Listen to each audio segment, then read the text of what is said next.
પોરબંદરના 3 માઇલ નજીક એક ઇકો કારમાં આગ લાગવાની ઘટના બની હતી, જેમાં નેશનલ હાઈવે ઉપર અફડાતફડીનો માહોલ સર્જાયો હતો। આ બનાવની વિગત એવી છે કે એક સફેદ કલરની ઇકો કાર કુછડી ગામથી પોરબંદર તરફ જઈ રહી હતી। તે દરમિયાન આ કાર 3 માઇલ પાસે નેવીના ગેટ નજીક પહોંચતા આ ઇકો કારમાં અચાનક આગ લાગી હતી।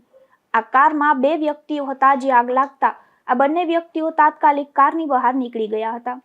ત્યારે આ રોડ ઉપરથી મ્યાણી મરીન પોલીસ સ્ટેશનના હેડ કોન્સ્ટેબલ સીબી ગોસાઈ પસાર થતા હતા। તેઓએ આ રોડ તાત્કાલિક અન્ય વાહન ચાલકો માટે સલામતીના ભાગરૂપે ડાયવર્ઝન કરાવ્યું હતું અને આ હેડ કોન્સ્ટેબલ સીબી ગોસાઈએ તાત્કાલિક પોરબંદર ફાયર બ્રિગેડને જાણ કરતા પોરબંદર ફાયર બ્રિગેડની ટીમ ઘટના સ્થળ પર પહોંચી ગઈ હતી। સાથે નેવીનું ફાયર ફાઇટર પણ આવી જતા પાણીનો મારો ચલાવી આગ બુઝાવી હતી। પ્રાપ્ત માહિતી મુજબ આ ઇકો કાર ખાપટ રહેતા લક્ષ્મણભાઈ ગીગાભાઈ કુછડિયાની હોવાનું જાણવા મળે છે। ધીરુભાઈ નિમાવત, ગુજરાત ન્યૂઝ, પોરબંદર।